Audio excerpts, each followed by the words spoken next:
نحمده ونصلي على رسوله الكريم أما بعد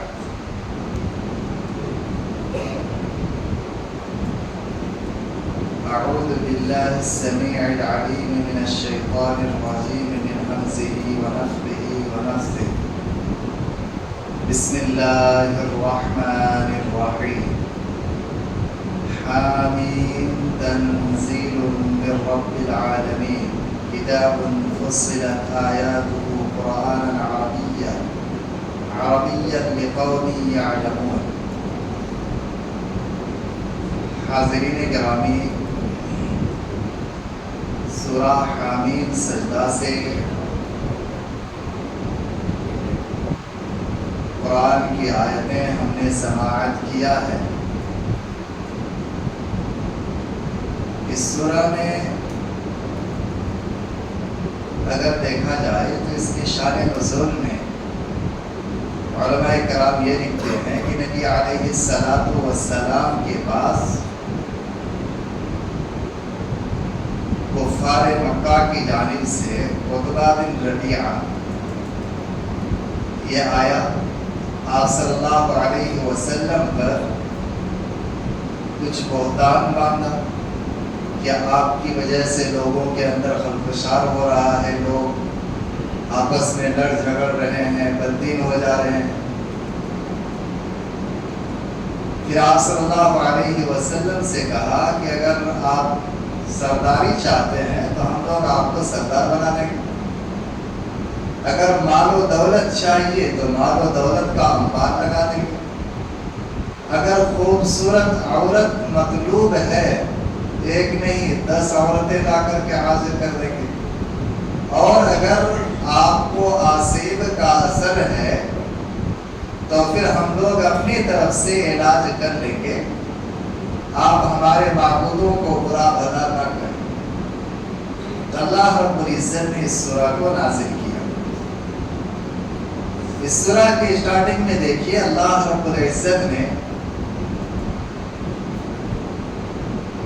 قرآن حکیم کے تعلق سے بیان فرمایا کہ اللہ رب العزت کی جانب سے نازل کردہ کتاب ہے، اور اس کے اندر اللہ تعالیٰ نے ساری چیزوں کو واضح کر کے بیان کیا ہے۔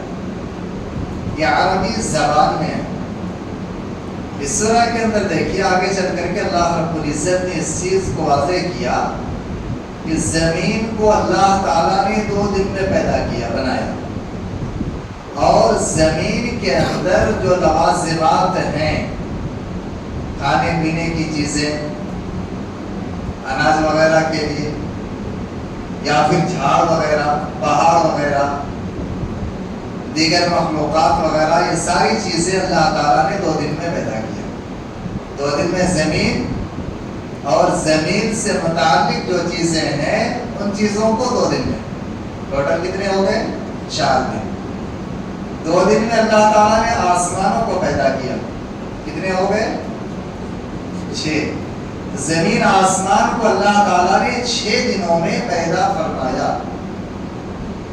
پھر اللہ تعالیٰ نے زمین کو بلایا، آسمان کو بلایا، اور کہا تم ہنستے ہوئے آؤ یا روتے ہوئے آؤ۔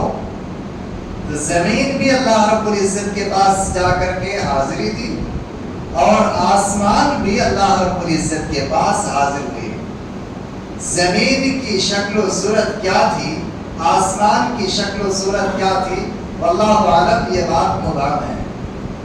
البتہ دنیا کی شکل و صورت کے بارے میں آپ کو بات معلوم ہوگی کہ نبی علیہ السلام نے بیان فرمایا کہ قیامت کے دن تمام مخلوقات کے سامنے اللہ تعالیٰ دنیا کو لائے گا ایک گڑیا کی شکل میں، جو کہ بدصورت ہوں گی، اور بڑے بڑے دانت ہوں گی، نیل کو دانت ہوں گی، بال آدھے پکے ہوئے وائٹ اور آدھے کچے بال بلیک ہے نا، یعنی بال کھچڑی ہوں گے۔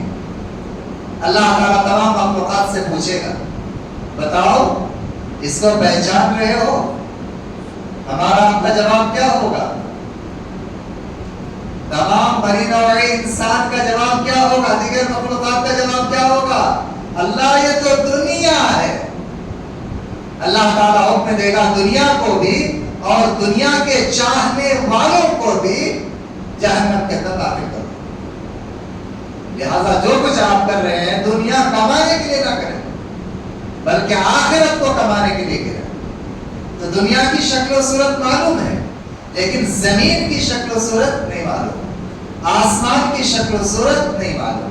اللہ نے حاضر ہونے کا حکم دیا، زمین حاضر ہوئی، آسمان حاضر ہوا، پھر اللہ تعالیٰ نے ان کے اوپر اپنا حکم کو نازل کیا اور زمین سے کچھ چیزوں کو اگلنے کے لیے کہا، آسمان سے کچھ چیزوں کو اگلنے کے لیے کہا. اب آسمان میں چاند، سورج، ستارے، سیارے، زحل، عطارد، مریخ وغیرہ جو بھی سیارے ہیں ان چیزوں کو اللہ تعالیٰ نے رکھا.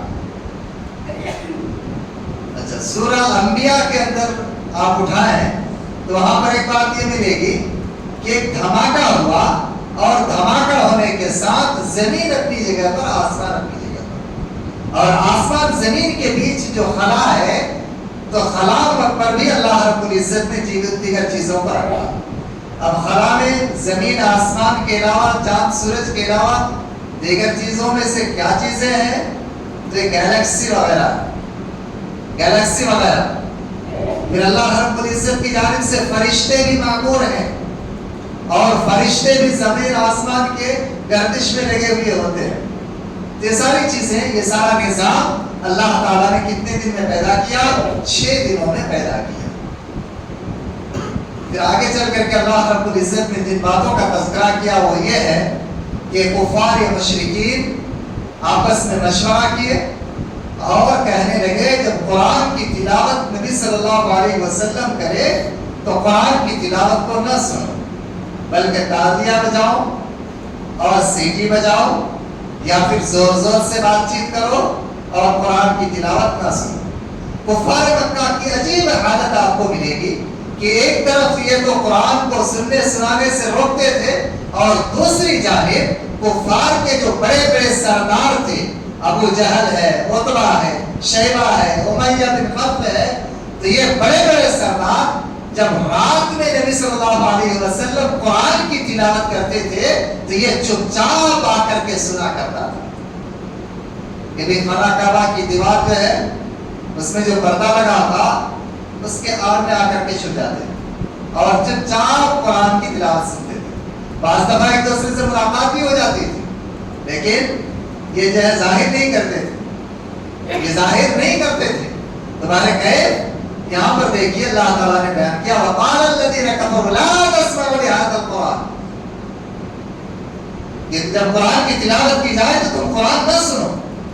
قرآن سنو گے محمد صلی اللہ علیہ وسلم کی باتوں کا اثر ہو جائے گا. اور جب کفار مشرکین کی جانب سے کوئی رہبری کرتے ہوئے نبی صلی اللہ علیہ وسلم سے بات چیت کرنے آیا، آپ صلی اللہ علیہ وسلم نے انہیں قرآن کی تلاوت سنائی اور قرآن کی تلاوت سے ان کے اوپر اس طرح سے اثر پڑا کہ یہ پریشان ہوا اور قوم کے لوگوں کو جا کر کے کہا کہ دیکھو محمد صلی اللہ علیہ وسلم جو پیغام سناتے ہیں، جس قرآن کی تلاوت کرتے ہیں، نہ ایک کہانت کا کلام ہے، نہ جادوگری کا کلام ہے، ساحروں کا کلام ہم نے سنا اور کہانت کے کلام بھی ہم نے سنے، اشعار بازی کرنے والے شاعروں کو بھی ہم نے دیکھا اور کہانت کرنے والے کاہنوں کو بھی ہم نے دیکھا، لیکن کسی کے اندر یہ تاثیر نہیں، کسی کی زبان پر، کسی کی بات پر یہ تاثیر نہیں جو بات پر نبی صلی اللہ علیہ وسلم کی تاثیر ہے. یہ نبی صلی اللہ علیہ وسلم کی باتوں پر تاثیر. آپ صلی اللہ علیہ وسلم قرآن کی تلاوت کر رہے ہیں.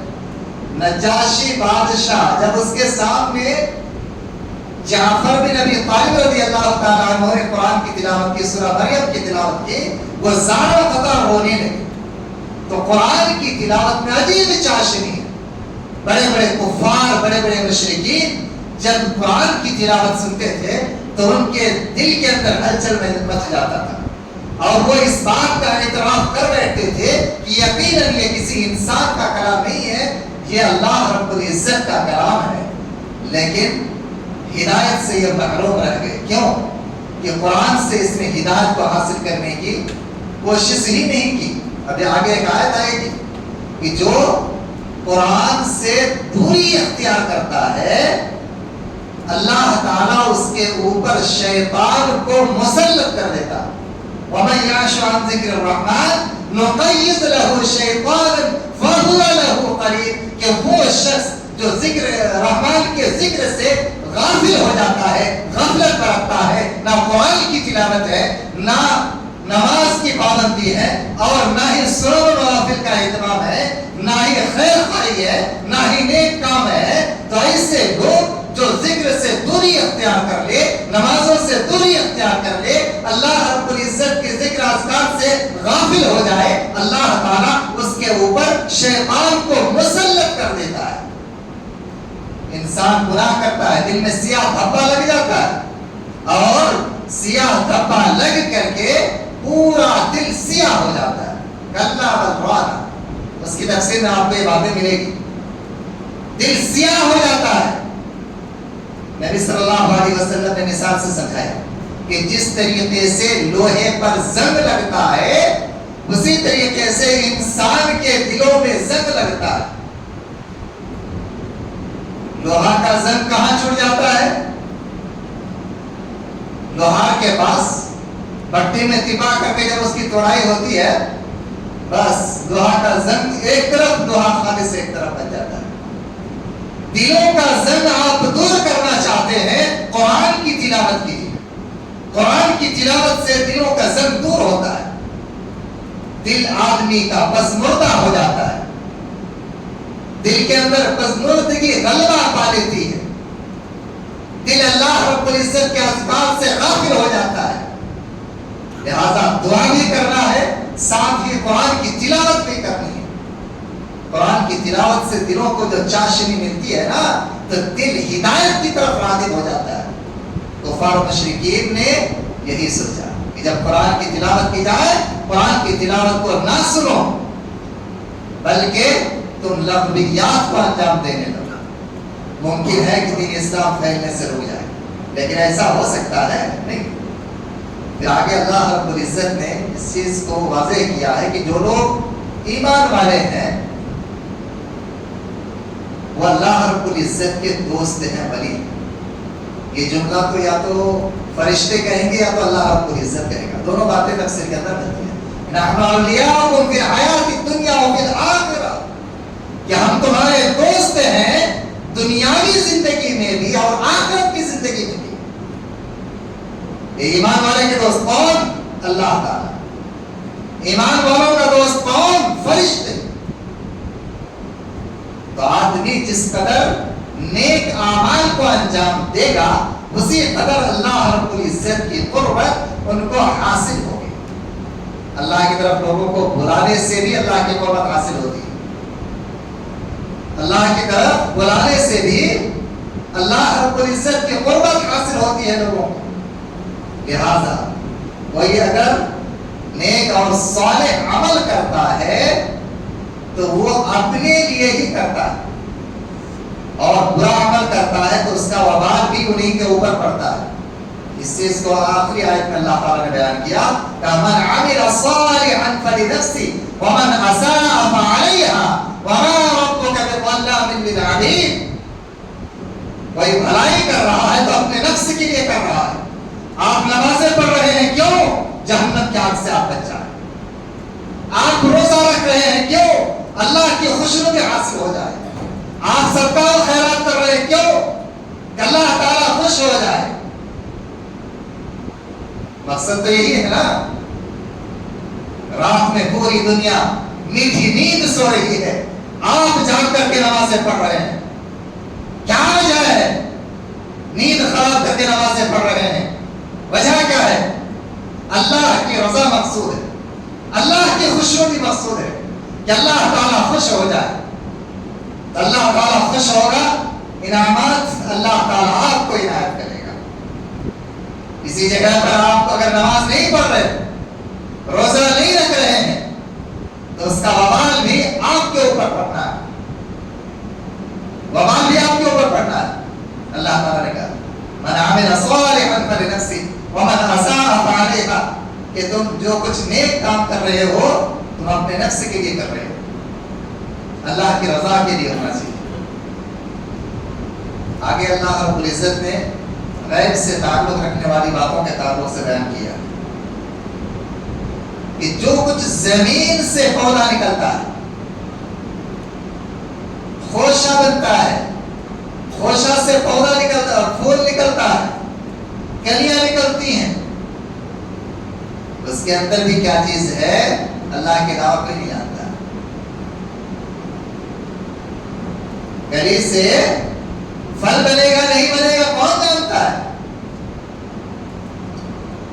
مادہ رحم میں کیا ہے نہیں ہے کون جانتا ہے اللہ کے علاوہ؟ وہ اچھا جنے گی یا برا جنے گی کون جانتا ہے اللہ کے علاوہ؟ یہ چیزیں ایسی ہیں جو اللہ کے علاوہ کوئی نہیں جانتے. پھر یہاں سے دیکھیں تو ایک سورہ شروع ہوتا سورۃ الشورى. شعراء ایک الگ سورہ ہے، شورا ایک الگ سورہ ہے. شورا کا معنی ہوتا ہے مشورہ. نبی صلی اللہ علیہ وسلم کی زندگی دیکھیے، غزوہ بدر سے پہلے مشورہ کر رہے ہیں، احد سے پہلے مشورہ ہے، خندق سے پہلے مشورہ ہے. کوئی بھی کام کر رہے ہیں مشورہ کے تحت کر رہے ہیں. نبی صلی اللہ علیہ وسلم کے بعد ابو بکر صدیق رضی اللہ عنہ خلیفۃ المسلمین بنے، بغیر مشورہ کا کام نہیں کیا. قرآن جمع کرنے کی بات آئی مشورہ کیا، زکات نہ دینے کی بات آئی مشورہ کیا، مسلمہ کذاب نے نبوت کا دعویٰ کیا مشورہ کیا. اور مشورہ کرنے کے بعد جو بات طے ہوئی اسی پر یہ عمل پیدا ہو گیا. مشورہ کرنے میں کیا ہے فائدہ. حضرت عمر فاروق رضی اللہ عنہ کو دیکھیے، اب امور خلافت سے تعلق رکھنے والی باتوں کے تعلق سے مشورہ کر رہے ہیں. کئی صحابہ کرام کا نام زد کر رہے ہیں، ان میں سے کسی کو تو اپنا خلیفہ منتخب کر لو. اب مجھے یقین ہو چکا ہے کہ اب میں دنیا کے اندر بچوں گا نہیں. ابو لولو فیروز نے چاقو مارا تھا اور نام کا جو حصہ ہے کٹ گیا تھا نا. کچھ بھی ادھر سے کھائے تو ادھر سے پیٹ سے نکل جاتا تھا، کچھ بھی پیے تو ادھر پیٹ سے نکل جاتا تھا. یہ عالم ہو گیا تھا حضرت عمر بن خطاب رضی اللہ تعالیٰ عنہ کا. جب یقین ہو گیا کہ میں بچنے والا نہیں ہوں تو مشورہ کیا اور کہا کہ تم لوگ کسی کو خلیفہ منتخب کرو. تو مشورہ کیے بغیر اگر کوئی کام کیا جائے تو پھر اس میں برکت نہیں رہ جاتی. اچھا، اللہ سے آپ میں سے کس کس نے مشورہ کیا؟ اللہ سے مشورہ کیا آپ لوگوں نے؟ نہیں کیا. آپ بولیں گے اللہ سے مشورہ کیا ہے بھائی، یہ تو نئی بات سننے آ رہی ہے. کسی کام کو کرنے سے پہلے استخارہ کرنا. استخارہ کا مطلب کیا؟ اللہ سے مشورہ ہے. استخارہ کا مطلب اللہ سے مشورہ. اے اللہ، میں دکان ڈالنا چاہ رہا ہوں، کاروبار ڈالنا چاہ رہا ہوں، بلڈنگ بنانا چاہ رہا ہوں، پلاٹ خریدنا چاہ رہا ہوں، گاڑی خریدنا چاہ رہا ہوں. پہلے 2 رکعت پڑھ کر کے اللہ سے دعا کر لینا، اللہم انی استغفرک. اے اللہ، ہم استخارہ کر رہے ہیں، مشورہ کر رہے ہیں. تو یہ چیزیں ہماری زندگی کے اندر ہونی چاہیے. تو اسی مناسبت سے اس سورہ کو سورۃ الشورى کہا گیا ہے.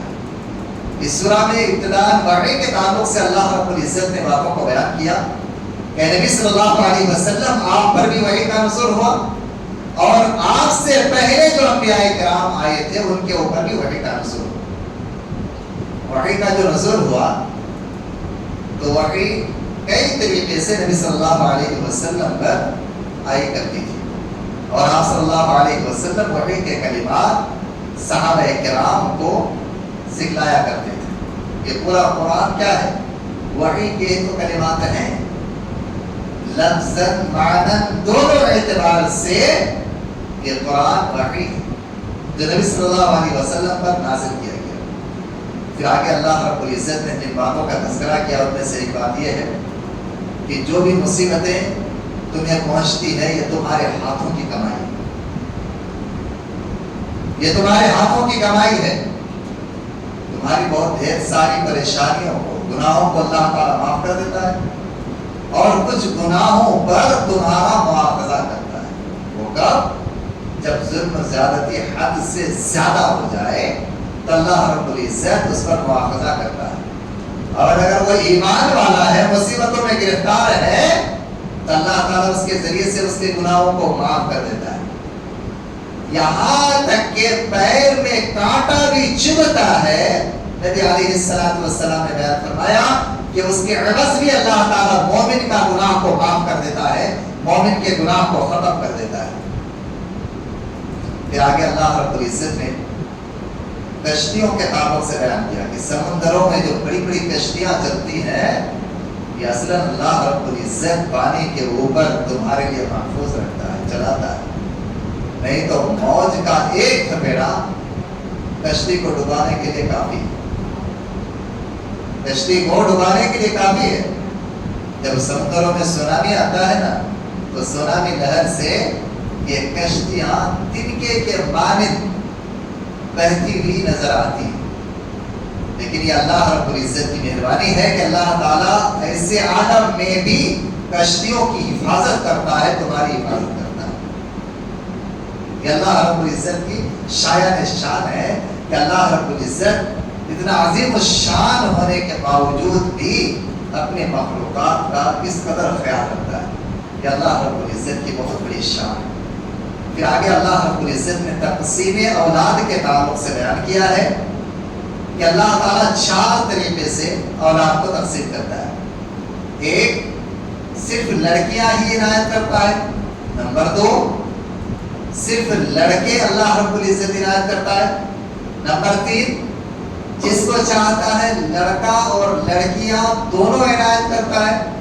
نمبر 4، اللہ تعالیٰ محروم کر دیتا ہے، یعنی باج بنا دیتا ہے. یہ اللہ رب العزت کی جانب سے کیا ہے؟ تقسیم اولاد کی 4 صورتیں ہیں، اور جس ناحیت سے اللہ تعالیٰ جس کو چاہتا ہے اس ناحیت سے ان کے ساتھ سلوک کرتا ہے. پھر آگے سورہ زخرف شروع ہوتا ہے. اولاً اس میں قرآن کے تعلق سے باتیں بیان کی گئی. پھر اس کے بعد اللہ تعالیٰ نے دوسری اہم بات جو بیان کیا ہے وہ یہ ہے کہ جتنے جانوروں پر تم سواری کیا کرتے ہو، ان کے پیٹھ پر مضبوط بیٹھ جاتے ہو، تو ان جانوروں کو تمہارے تابع کس نے کیا ہے؟ سواریوں کی پیٹھ پر تم جو بیٹھتے ہو، سواریوں کو استعمال کرتے ہو، سواریوں کو تمہارے تابع کس نے کیا؟ اللہ تعالیٰ.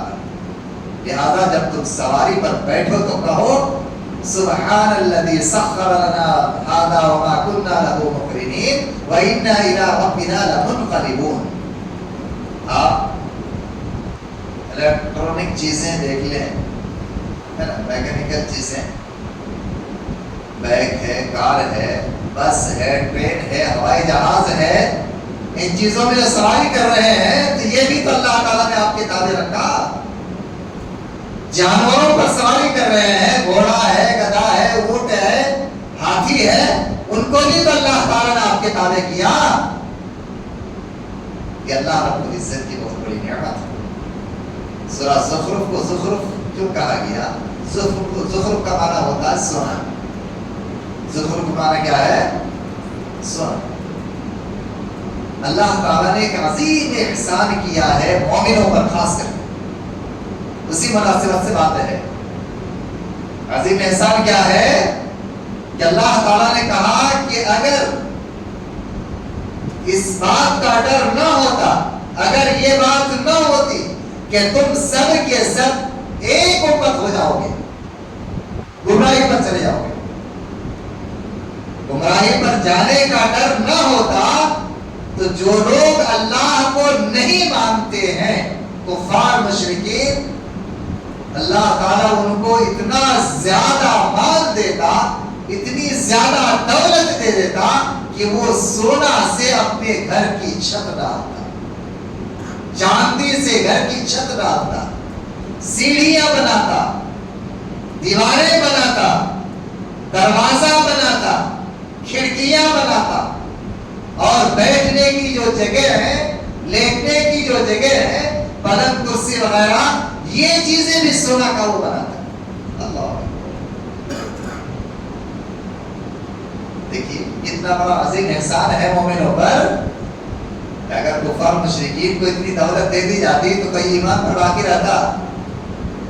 فوری طور پر کفر میں چلے جاتا ہے، ایمان پر باقی نہیں رہتا۔ معمولی چند پیسے جو دیا جاتا ہے فائنانس وغیرہ میں سود پر، تو اس میں بھی آدمی جا کے ملوث ہو جاتا ہے۔ اور یہاں تو سونے کی ہی پوری بات ہو رہی ہے، چاندی کی ہی پوری بات ہو رہی ہے، وہ بھی گھر کے سلام ڈالنے کی بات ہو رہی ہے۔ آپ اس چیز کو دیکھنا چاہیں تفصیل کے ساتھ، آیت نمبر 33، 34، 35 اٹھا کر کے دیکھ لیں، بات واضح ہو جائے گی۔ پھر اس کے بعد اللہ رب العزت نے جن باتوں کا تذکرہ کیا ہے وہ یہ ہے، یہ سب تعریفیں اللہ رب العزت ہی کے لیے ہے، لہذا تم کفار مشرکین کو پوچھو گے کہ تمہیں کس نے پیدا کیا، وہ بھی کہے گا اللہ نے پیدا کیا۔ بعض لوگ کیا کرتے ہیں، اللہ تو جانتا نہیں ہے، اوپر والا جو کرے گا وہی ہوگا، ہے نا، اوپر والا جو کرے گا وہی ہوگا، اللہ پر ایمان۔ لیکن ایمان میں داخل ہونے کے لیے، اسلام میں داخل ہونے کے لیے شہادہ کا اقرار کرنا ضروری ہے۔ شہادتین کیا کیا ہے؟ اللہ پر ایمان، لا الہ الا اللہ، اور رسالت کا اقرار، محمد رسول اللہ۔ جب تک لا الہ الا اللہ محمد رسول اللہ نہیں کہے گا، وہ دائرہ اسلام کے اندر داخل نہیں ہوگا، گرچہ اس کا ایمان کسی پر۔ اللہ تعالیٰ نے باتوں کا تذکرہ کیا اور پھر اللہ تعالیٰ کی تعریفی باتوں پر اس سورہ کا اختتام ہوتا ہے۔ آگے سورۃ دخان ہے، انشاءاللہ العزیز کل کے درس میں یہ باتیں ہمارے سامنے ہوں گی۔ اللہ سے دعا ہے پروردگار عالم تو ہمیں ہدایت پر چلنے کی توفیق عنایت فرما، کفر و شرک سے ہماری حفاظت فرما، اور ہم سب کو امن و عافیت نصیب فرما، آمین۔ اللہم انک عفو تحب العفو فاعف عنی، اللہم انک عفو کریم تحب العفو فاعف عنی، سبحانک اللہم وبحمدک، اشہد ان لا الہ الا انت استغفرک و